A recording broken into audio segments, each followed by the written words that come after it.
should hopefully come over in a second. There we go. Well, thank you everybody for having me, and thank you to the Royal for organizing this. I'm doing a few talks over the last today and tomorrow, and I'm very happy to come here. I was here last year, and it's always a highlight for me. So thanks for having me. Today's talk, there was a disclaimer on the notice, and I just wanted to remind people of the disclaimer. I'm going to be talking specifically about self-injury, which could be triggering for people who have self-injurious thoughts. There'll be some pictures of self-injury, which can be triggering for people who don't like to see blood or other things, or may be triggered by those things. So I'll specifically warn when you need to cover your eyes. You can do it theater style, like you're in a horror movie, or you can like turn around, or you can leave the room. I'll give people room. So before I start, I'm just going to do a little bit of a plug because I'm going to be talking about self-injury and suicide risk, and sometimes that can feel a little bit heavy about what's happening to our kids today. And that's one of the commonest things I hear is, why is it that our kids are so much more in trouble than we used to be, and why are things getting so much worse? So I want to just instantly counter that narrative and say that the current generation of children are better than we ever were, okay, on all areas of life.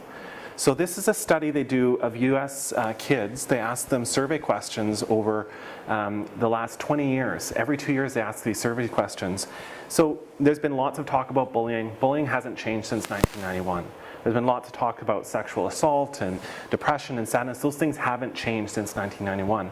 There are record low numbers in crime, weapon carrying, suicidal thinking, alcohol and tobacco use, drunk driving, methamphetamine use, and decreases in suicide, fighting, and unprotected sex, and all these things that we think are getting worse because the media is telling us it's getting worse, or because the narrative out there is that our kids are worse. They're not worse. There are a few things that have increased. So feeling unsafe at school is one of them, and that might have to do with the narrative that's being developed by the media and by parents and other people about it not being safe. And marijuana use is definitely increasing as it's becoming more socially acceptable and actually becoming more legal throughout North America. But overall, on most measures of things that we worry about our kids, they're getting better. This area that I'm going to talk to you guys about, which is self-injury, is something where kids aren't, this isn't something that's going away. This is something that's getting more and more prevalent.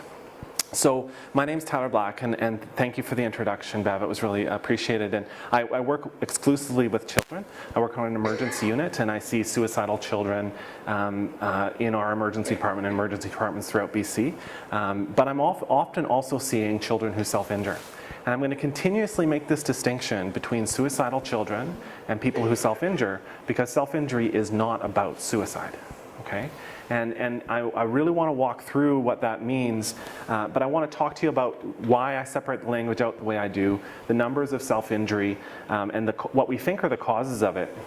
I want to talk to everyone here about how to ask about it and provide a little bit of a framework, because it should not be left to doctors to ask these questions. This is something that the entire community is responsible for, especially as it comes to suicide risk.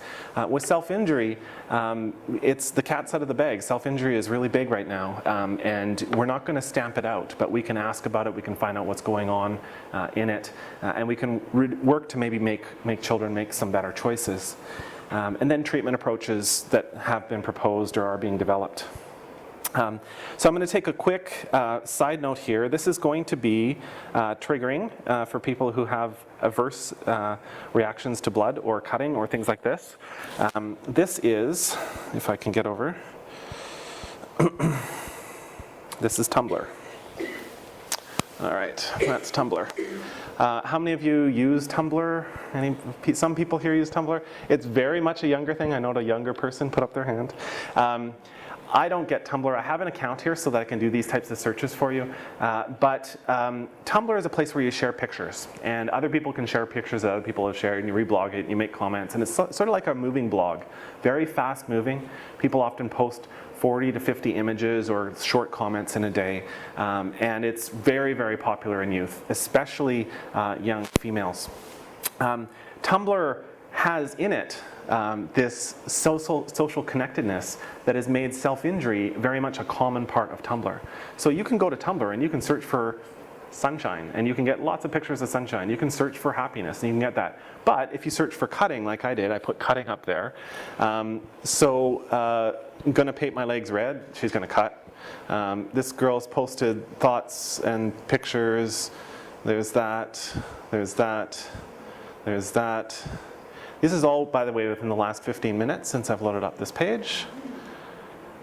So I can just keep scrolling. I'll just sort of hold it down to show you the volume, because it'll stop at some point, and that's where I reloaded from the last 15 minutes.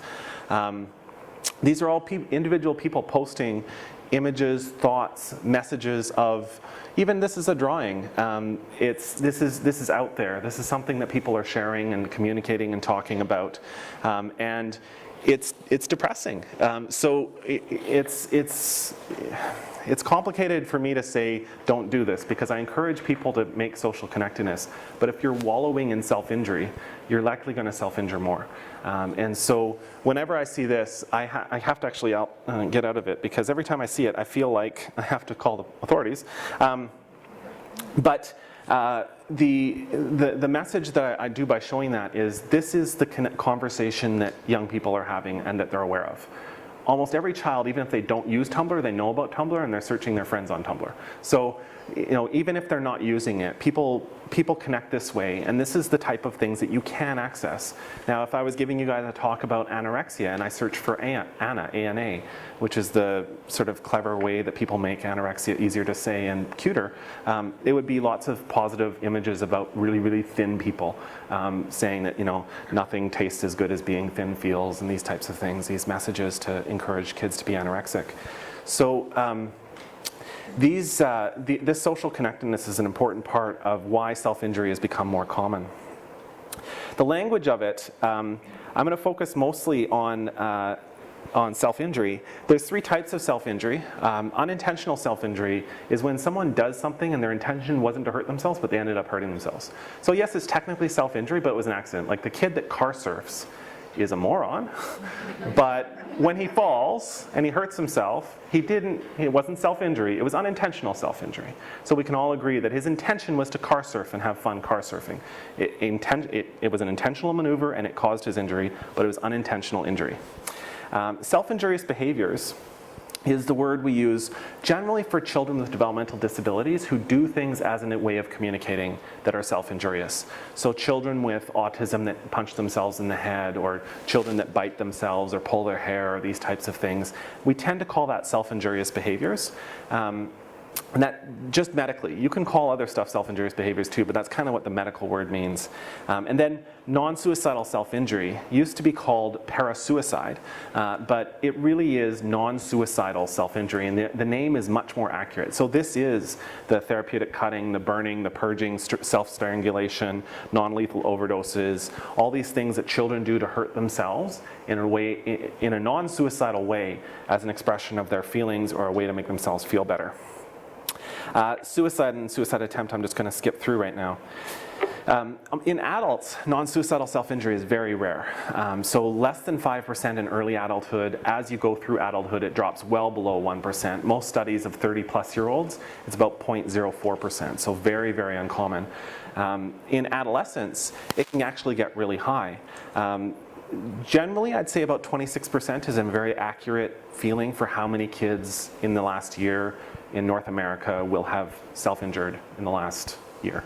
So that's, to me, that's a reasonable number. The numbers are all over the place with the studies, but it seems to be the average. There was one study I saw very recently, a survey of high school girls asking, have you ever cut? And the answer, 50% said yes. And it was a blunt question asking specifically about cutting. So it's interesting to know that maybe this is even increasing further. But those, to normalize it a little bit, if I ask the same group of girls, how many of you have ever tried marijuana, 36% would say yes. So this is something that if I clinically heard that someone at one point in their life tried marijuana, I wouldn't think much of it clinically. In the same way, I'm starting to not think much about when a girl tells me, 3 years ago she tried cutting. It doesn't really have that big of an impact on me anymore as it might have before. The numbers change as kids get older. In early childhood, stuff is kind of, males and females are the same. By the end of adolescence, usually by graduation of high school, girls and boys really do separate. And this isn't, this is purely in all areas of psychiatry. Suicide risk separates, depression risk separates, anxiety risk separates, and self-injury separates. So we see that in grade 9, girls are about 2 to 4 times more likely to do non-suicidal self-injurious actions. By grade 12, it's increased, where females are like 4 to 5 times more likely to do these things, and boys do other things. Boys do things that expel their upset and make themselves feel better. But we would see a reverse of these numbers if it was drinking to solve problems, for example. We would see males have a much higher propensity to do that than females. There's very few studies on what happens through the course of non-suicidal self-injury, but we do know that it leaves in adulthood. It's not something that sticks around generally. There's one study looking at adults who at 18 were doing self-injury. By 6 years, only 26% engaged in any self-injury. So it seems to really peter out in the early 20s, but it is quite common, obviously, earlier than that. So our feeling is it peaks in adolescence and then declines after that. There are a number of risk factors for self-injury, and this is separating, actually looking at just risk for self-injury. This isn't risk for mental health issues or risk for depression or risk for suicide, but depressive symptoms. So anyone who has depressive symptoms is at risk for self-injury. Family loneliness, which is a concept that's so rarely looked at, but really important. This is the idea that you can be in your house and still feel lonely. And it's a question, it's a very simple question. Do you feel lonely in your own house? Everybody knows what it means, everybody, and it's a clinical question that's very highly correlated with self-injury, as well as other maladaptive behaviors. Children who answer positively to that are more likely to run away, use more illicit substances, these types of things. Victimization obviously has many sort of results, and one of them is more likely to be self-injurious. In fact, there was a study of kids with eating disorders, and about 40% overall were involved in self-injury, but they actually broke it down to the type of abuse they received. So no abuse, you can see, was 30%. They're the ones on the very right of the graph. I think I have my little laser pointer here. No, I don't. So the very left there is 30%, that's no abuse. As you go up, you can see the abuse becoming more physical and more violative. So sexual abuse and physical abuse are quite close by themselves, and then the additive effect of having both increases the likelihood of self-injury. So it's almost like a dose-response relationship. The more you're abused, the more likely you are to self-injure. I ask people all the time about self-injury, and what they tell me is that there's some classic feelings that go along with it. There's a feel of the need to do it. Before, there's anger, hostility, sadness, anxiety, and it kind of goes from I'm feeling low to I'm getting worked up to I'm feeling really angry at myself, or I'm feeling really disappointed in myself. It's not the same way for everybody, but that tends to be the pattern. And then it's this feel I need to cut. It's like an actual need. The cutting happens, and afterwards there's an immediate sense of relief, and then a lot of guilt and disappointment. This sounds to me very much like children who purge in eating disorders, who feel this need to overeat and they can't control themselves. Then they start feeling really upset at themselves. Then they hold on to it for a few hours, or a few minutes, not hours. Then they purge, and then they immediately feel relief and then guilt and disappointment. It's a very similar pattern to me, and unsurprisingly, girls and boys who have bulimia are very likely to have self-injury. So the mechanisms might be pretty similar. But what I do to help myself, because every time I've ever cut myself, I've hated it. I've never wanted to do it again. It's never once felt good for me to cut myself, and I can't put myself in the mindset of saying, boy, I'd really like to cut. Sometimes I see people when they're sad, and I can relate to sadness. Sometimes I see people who are really hurt because someone hurt them, and I can relate to that because I've been hurt before. But I can't relate to the feeling of, I want to cut myself. And so one of the ways I've been able to do that is using my intellectualization. I just try and understand it, and that's my way of doing my best to empathize with it. And once I understand it a little bit more, it's easy for me to connect to the empathy side, that they don't want to do this. This isn't something that is their choice in life. This is the best they can do. So I'm going to go over a little bit of biology here. This is the scienciest portion of what I do, and I apologize for that. But I do want to explain that there are some biological mechanisms that are suggested to be at play here. And it looks like people who benefit from self-injury, people who are drawn to it, are biologically different than people who are repulsed by it and wouldn't do that. Most repetitive self-injurers, we know, have a number of other problems with impulse control. They're more likely to shoplift, to steal, to engage in sexual encounters they didn't want to be a part of, to have bulimia, impulse control problems. And we know there's an area of our brain, the frontal lobe, the last part to develop in our late teens and early 20s, that is responsible for that very thing, control. I have this impulse, but I must resist. I have to plan out how I'm going to do this. I want to make sure that this is going to work out for me. That comes from the frontal lobe, and we know that those things are related. So there's this theory that maybe the frontal lobe is related to these things. And what we know is that the frontal lobe of parents are very similar to the frontal lobe of children. Parents who are poor planners and very disorganized tend to have children who are poor planners and disorganized, even when they're adopted away, or even, you know, if they didn't live in the home of their biological parents. There is a genetic passing down of brain function. So this is like a very loose theory. I present this one to you just to sort of say this might be an area of the brain.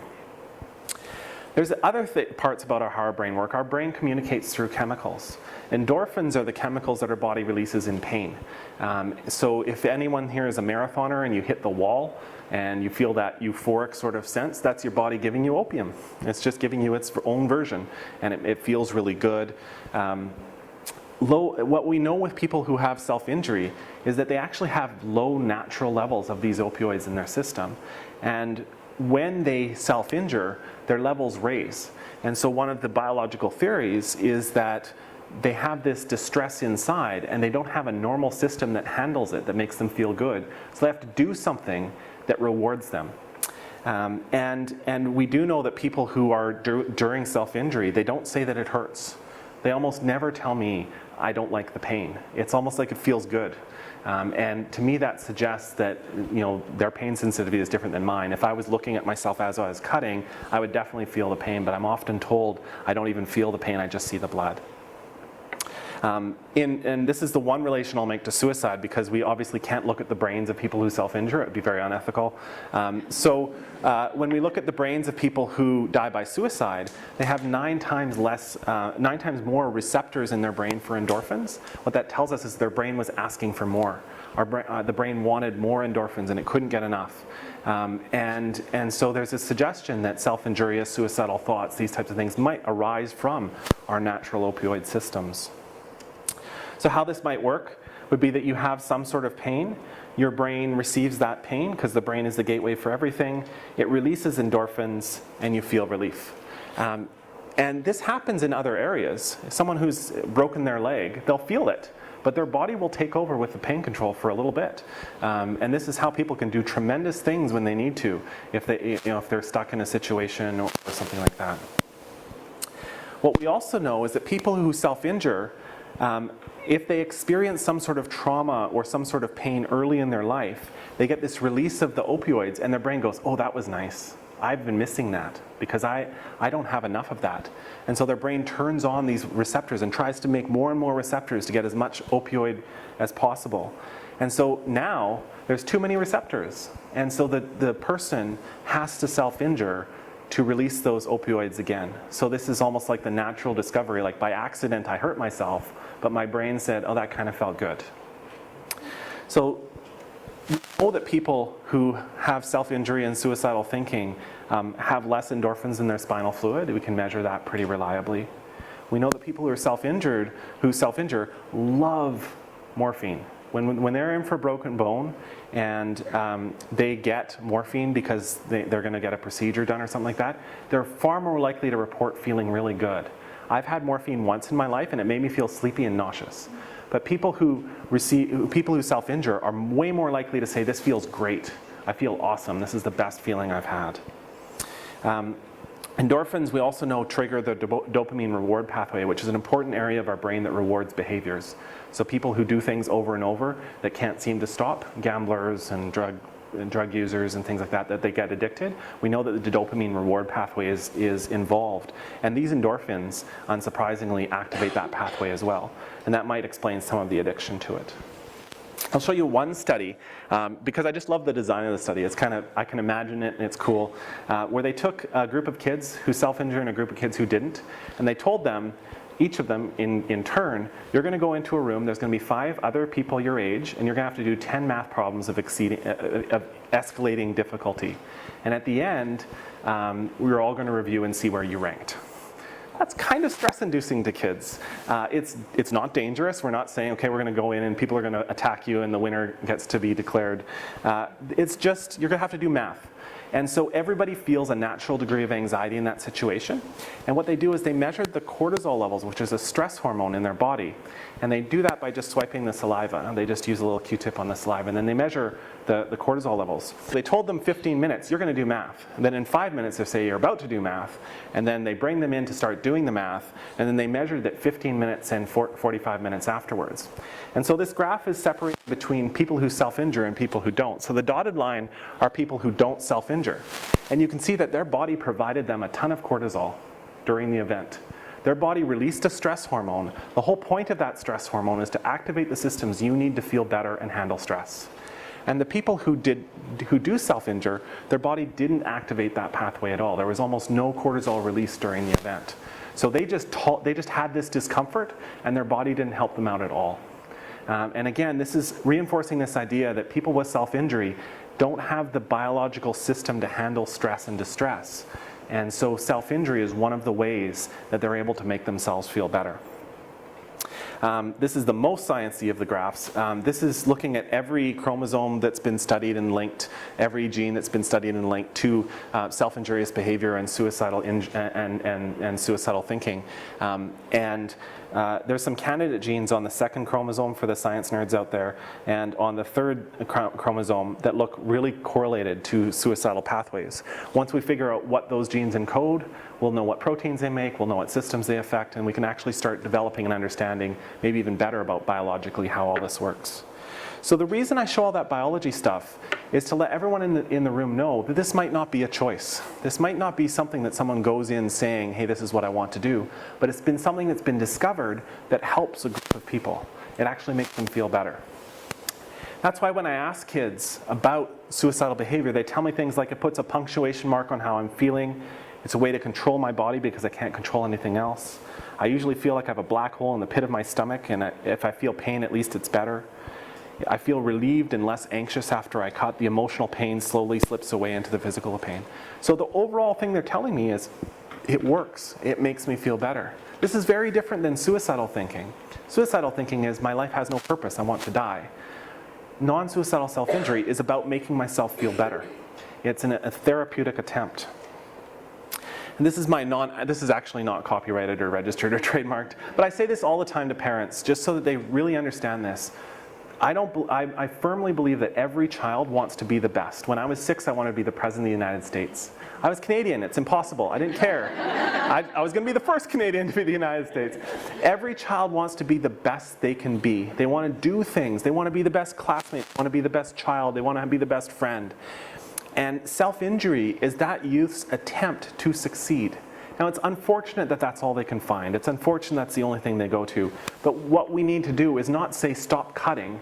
We need to redefine ways to find success. Let's find you other ways to feel better. Because if you stop someone from cutting, and it's the one thing they do that makes them feel better, can anyone finish my sentence for me? It's going to make them more at risk for suicide, right? And the whole reason parents freak out about self-injury is because they're worried about their children dying. And yet if we took away the one thing that made them feel better, they would probably feel more like dying, because now they don't have anything to do. So it's not about the cutting. The cutting isn't the problem. It's the distress and the anxiety and the emotions that happen before the cutting that we need to focus on. Okay?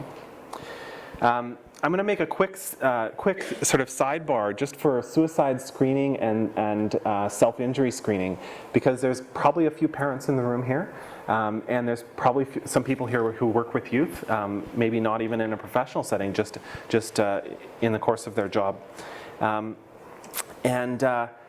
Youth have distress, and we don't know about it. So BC has a survey they give to 29,000 students every 4 years. It's called the McCurry Study. Really well represented. They go to every school district in BC. They go all the way up to the north, like way above Alaska. They go all the way to the south, like right where I live in Vancouver. And they ask a smattering of kids in different schools. They get 29,000. So this is not some small sample and we're pulling this together. This is 29,000 youth, grades 7 to 12. They had them, and this last version they did, and I think this is in 2008, they asked them a really cool question. How much stress do you feel in your life? That's something that we kind of want to know about our kids, and they wanted to look into this. So they gave them options, and like any survey question, it was none, a little bit more, a lot, or the top answer, the most severe answer, which was so much stress that I don't think I can function. 1 in 7 adolescents answered positively to that. So they didn't select a little bit of distress, they didn't select a moderate amount or a whole lot. They selected so much that I don't think I can function. Same question, but same style of question, but with a different topic. How much despair do you feel? And again, the most severe option was so much despair that I wonder if anything is worthwhile. That's pretty despaired for a child. And that was 1 in 17. So in any classroom of 30 kids, there's 4 to 5 kids who have so much stress they don't think they can function, and probably 2 kids with so much despair that they wonder if anything's worthwhile. We don't see that many of kids in mental health. I know that for sure.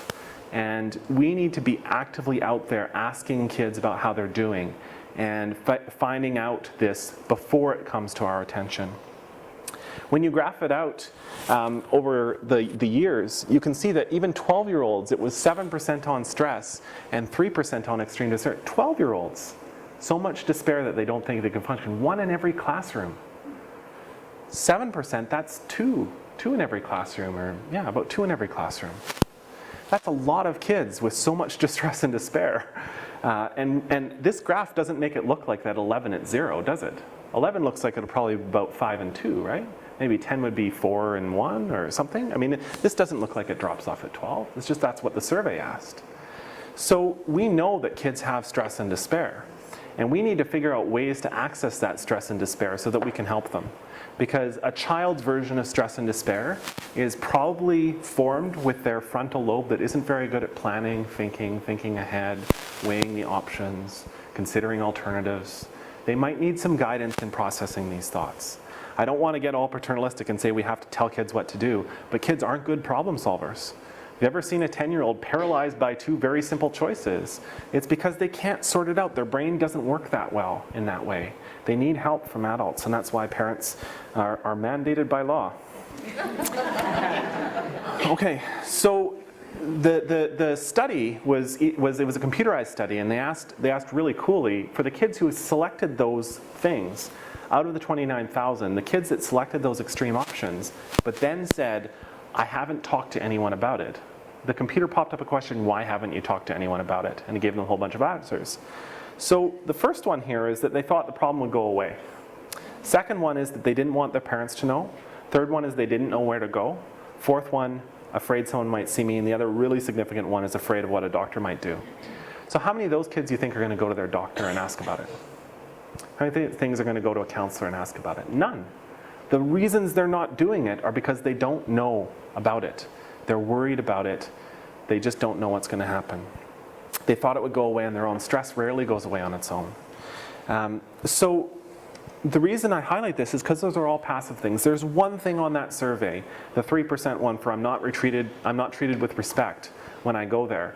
That we own that in mental health. If we don't treat the kids who come with respect, that's our fault. That's our thing.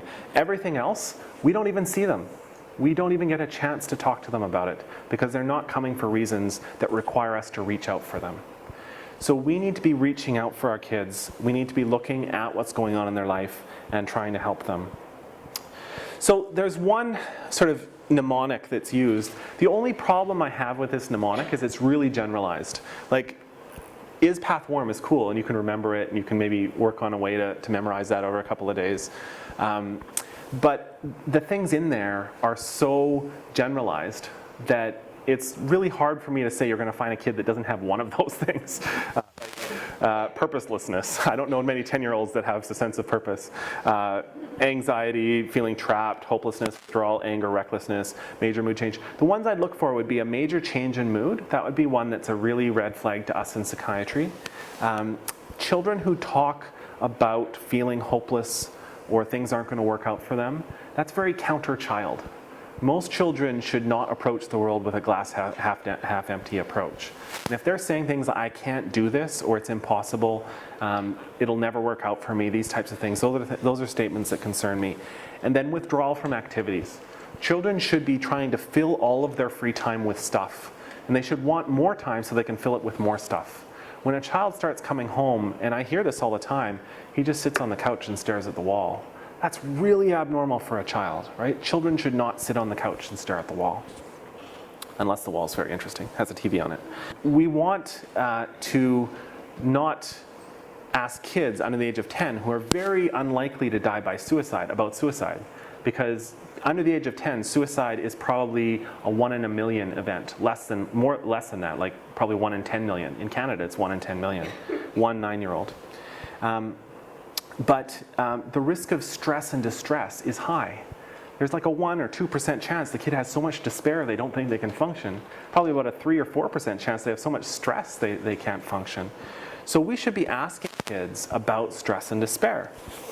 So I don't worry, this isn't a talk on suicide screening, but at the age of 10 it's appropriate to start asking kids about suicidal thoughts. At that age and through that age, it's really important to be connecting with kids about stress and despair. So I often get this counter message, wait, I don't want to say the S word, because if I say the S word, they're going to start thinking about suicide, it's going to open up this whole pathway. That's a really, really paternalistic view of how children work. Children know way more words than you want them to know at an earlier age than 10. There's actually been one study where they took kids and they gave them a survey question. Only half of them didn't know that the other half did or did not get a question about suicide thinking. And the whole test was a sham. There was nothing in the study they cared about, except they asked a few questions about stress and anxiety, and then there's that one group that got the suicide question. Because the study was a trick study. They were looking to see if asking that question caused any distress in kids. It was a specific study looking at, does this cause distress to ask this question? And they repeated the study in 1 day, 3 days, and 2 weeks. And it caused no distress for the kids to be asked that. In fact, the kids who had already indicated they had stress in the first one, when they got that question, later on they reported less distress. So asking the question, even in a general way on a survey, not personalized to them, made them feel better. So this is counter to this idea that asking them is going to harm them. We actually have evidence that asking them could help someone who's struggling feel better. Just asking them the question can make them feel better, because there was no other intervention in this study. So should we ask about suicides and self-harm? Absolutely. With respect to suicide screening, children are 7 times more likely to have a positive screen, as in, yes, I think about it, than come through the door and tell you about it. That means for every child that comes through the door to talk to me about it, there's 7 who, if I asked them, would say yes. So we have to ask them. Every doctor seeing someone over the age of 10 should be asking about suicidal thinking, self-injurious thinking, stress and distress. There are distress lines throughout Canada. Some of them are manned by 13-year-old volunteers. So if a 13-year-old volunteer can do it, everybody in this room can do it. I'm really sure of that. Don't be intimidated by it. You have to just ask, and I'm going to show a little bit of a script, but there's lots of ways to do this. You want to check in with stress and distress. So one of the scripts I recommend is, how have things been going for you? Very global question. Anything stressing you out right now? A specific question about stress, okay? Check in with despair. How do you think things are going? How do you think things are going to work out for you? What things do you look forward to? Anything that's worrying you right now? Just checking in. every once in a while. It doesn't have to be daily. It doesn't have to be every night, so it's like, oh, Mom, here we go again. It can be once a week. It can be as you feel like it, but you should be checking in. This is stuff that I guarantee every parent wants to know about their child. They would want to know if any of those questions were yes. Every now and then, so above the age of 10, this isn't a script. I'm not telling people what to do. I don't want everybody to just start asking their kids constantly about suicide. But every now and then, you should be checking in with your kids about suicidal thinking if they're over the age of 10. Because suicides are the number 2 cause of death in kids, period. More than cancer. More than cancer, lung disease, blood disease, heart disease, and infections combined. Suicides are a really big deal for kids. So every now and then you should be asking a question about it. So the way you ask about suicide, the easiest way to do it is to normalize, support, and ask. So this is the script I recommend. Every now and then people get low and sad thoughts. It's important to reach out during these times. Have you had any negative thoughts, like about death or dying? That's a gentle pathway into the conversation that can be done once in a while that won't harm anybody, but again, you'd want to know. Even if the answer at the first one was, every now and then people have sad thoughts, and they go, yeah, I've been having sad thoughts. Even if that's as far as it goes, you want to know that. That's something you want to know anyway. So this pathway helps you get towards the question that's hard to ask. It's a hard question to ask, are you feeling suicidal? I'm very used to it because I ask it all the time. Kids can handle it because kids know the suicide word at the age you're asking them. But the easiest way to transition to it is to just normalize, support, and ask. So you're offering help, you're saying this is something that people go through. Is there anything you've been thinking about? So in terms of treatment, so treatment of self-injury, I'm going to move back exclusively to self-injury now, and really just make that clear that I'm talking about self-injury, not suicide here. The reason I left this page intentionally blank is because there is no evidence-based treatment for self-injury. There's been nothing that's been displayed that reduces self-injury in a scientifically valid way. That doesn't mean there isn't stuff we can do, because that would be a very depressing topic if I said, and by the way, there's nothing you can do about it. There's lots you can do about it. There's a scientific principle that's really important to understand, and that is the absence of evidence doesn't mean there's evidence of absence. Okay, so just because there hasn't been a study that shows it works yet, doesn't mean it doesn't work. All right, and they're working on studies to figure out what works. Self-injury has become a huge phenomenon in the last 10 years. So the studies are going to catch up. The number of reports in scientific publications on self-injury has gone from 1 to 2 per year in the 80s to over 500 last year. Okay, so there's going to be more and more information. We're going to get a handle on this. So I can't say this is what you do, because I'm an evidence-based guy and I feel that's my job as a physician, is to tell people what the evidence tells me to do. That's what I think people expect of me. But I still have things that I recommend. So the first thing we do with kids who self-injure is we want to ask them why they self-injure. This sounds obvious, but the assumption is always that they're suicidal, and we know they're not. Why does it happen? And so this is through looking at the purposes of self-harm, and to feel better, to make emotional pain clearer, to punish yourself, to end dissociation, so to make everything crazy just stop in their heads, to get a rush of adrenaline, these types of things. Oh, for the people taking pictures, this is right up online. I'll give you the website. You don't have to take pictures. They won't turn out well anyway. To communicate your feelings and needs to others. So find out what the purpose of it is. Learn about what the youth is doing when they're self-harming. So look at things like, do they go on Tumblr? I encourage kids to journal all the time. I think it's healthy. But then I'll ask them, do you go on Tumblr? And they're like, yeah. Can I see your Tumblr page? No. Why don't you want me to see your Tumblr page? And then we get into it, and it's black and white full of cutting images. I say, well, why don't you set up another Tumblr account and intentionally, just for me, just as an intentional thing, you can do your sad blogging, but every once in a while, post a few pictures that make you feel good about things that you like. Just do it once in a while. Because I don't want them journaling, I don't want them wallowing in despair. I want them to journal. And the point of journaling is to get stuff out, not to sit around in it and float in it. And because it's Tumblr, it's endless. I could reload this page and it'll all be new images. Right? So I can look at this all day if I wanted to. So that's not journaling, that's not healthy diarizing, that's just wallowing. And so I really encourage people to look at their internet usage and try and do what we call a chain analysis. What happened? What did it cause? What was the result of it? What was the result of that? Just walk down the chain. Therapies are really helpful. So you had this problem. You got into a fight with your friend and you cut yourself. Did that cutting solve your problem? And the answer is obviously no. What are other things you could do to solve that problem? So actually doing problem-solving therapies and actually walking through some problem-solving with children. Then we want the kid to start getting aware of their urges. Because remember, a lot of these kids, they do this because they're impulsive. They get the thought and they do it. We want them to become good thermometers so they can detect when it's coming, because they can't before. It just happens to them. But if they had a warning sign, if they were good at detecting, hey, this is a moment where I might self-injure, they'll be able to access the things that I'm teaching them to do. So if I'm teaching them, hey, anytime you're distressed, talk to a friend or go for a walk or these types of things, but they don't know when it's coming, they'll never do my recommendations.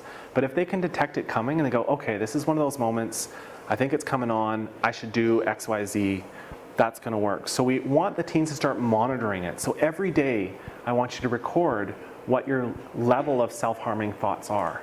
If you have a self-harming thought, after it happens, I want you to write down a little bit about what happened around that. So I can help the child to identify their own triggers. Often it's social. There's lots of social triggers. So when kids are bullied, when kids fight with their significant others, or when they feel that they're being excluded, or when they have a fight with their parents, these things can be common triggers. And if a child can identify a trigger, then you can go back to your problem solving. This seems to be a pattern for you. What do you think we can do about this? Children aren't dumb, right? They know that this needs to work better. They know that this isn't working for them. Most children, the ones on Tumblr, are pretty proud of their scars, but they won't always be, and they know that. They know that at some point this has to stop. They look at it as a sort of a temporary phase. So they can all be recruited to this idea, let's find things that work better. Psychoeducation is really important for families. So families come in to see me convinced that their children are going to kill themselves. Most children who self-injure don't die by suicide. In fact, it's like 99.99% don't die by suicide, okay? Self-injury is a risk factor for suicide. It adds maybe 2 or 3 times the risk of suicide, but suicide overall affects 10 per 100,000 per year, and in children about 8 per 100,000 per year. So yes, it doubles, it goes to 16 per 100,000 per year, still the number 2 cause of death in kids, but it's not so common that self-injury equals suicide. Remember, suicide is 25% of the youth population, especially girls, 25% of girls. So it's not like that many kids are dying by suicide. So explaining all of what I've been explaining to you is kind of like this lecture, except I can't do it in 35 minutes. I have to be a little bit briefer. This type of thing where I go over why this happens and what it means and what it doesn't mean and what we want to do about it. Because the parents want me to stop them from cutting. And I don't care about their cutting at all. I care about the distress that caused the cutting, and I zero in on that. So I have to get the parents on board with that idea, because the parents will say, don't cut, don't do it, don't do it, don't do it. So how often do you think the child is going to go to the parent that said, Mom, I cut again, right? Because you've created this negative image about the cutting, and you focused all on the cutting. So the psychoeducation, not like compassion, like I go over the biology with parents because parents don't understand how their kids could do it. I try and explain this isn't your child's fault. This is something that your child does because it works for them, and we don't know why it works for them, but it does. And this is their best attempt to feel better. Non-blaming, non-stigmatizing. So I don't say they're being manipulative, they're not doing this to ruin your day, they're not trying to get you kicked out of your country club or whatever it is. And that teaching that there's functions for self-harm, but there's other ways to manage problems that will be better. And that's what we're going to focus on. We're going to focus on ways to function better. There's a strategy called motivational enhancement that's very helpful, because when you list the pros and cons of something, it helps you make decisions. You've seen this is a sitcom meme all the time. Sitcoms always do this. Hey, should we have a child or not? Okay, let's list the pros and cons. It's 16, who would have thought? But that's kind of like a regular theme. But this is actually a really good way to walk someone through a decision-making process. It's not something you do when you're undecisive about it. So we might create a group like this where there's pros and cons of tolerating distress and not tolerating distress. So how would your life be if you were really good at tolerating distress? Here'd be the pros and here's the cons. How would your life be if you weren't good at tolerating distress? Here's the pros and here's the cons. Where do you think you are right now? And most kids will, who are self-injuring will put themselves in the bottom. Let's figure out ways to bring you to the top. We don't want to be reinforcing unintentional self-harming behavior, so we don't focus on the cutting. The cutting is an emotional payoff. There are children who do it for payoff. And that isn't, again, I'm not blaming them, because it works for them. But they're doing it because they feel overwhelmed, they feel ignored, they feel like nobody cares about them, they cut themselves, and then a whole bunch of people pay attention to them and stop ignoring them and try and help them out. So it can be reinforcing. And that's why we don't focus on the cuts themselves. If we zero in on the distress, what's going on in your life, and we leave the cuts alone, and we don't focus on, I mean, we want to make sure they're not bleeding, right?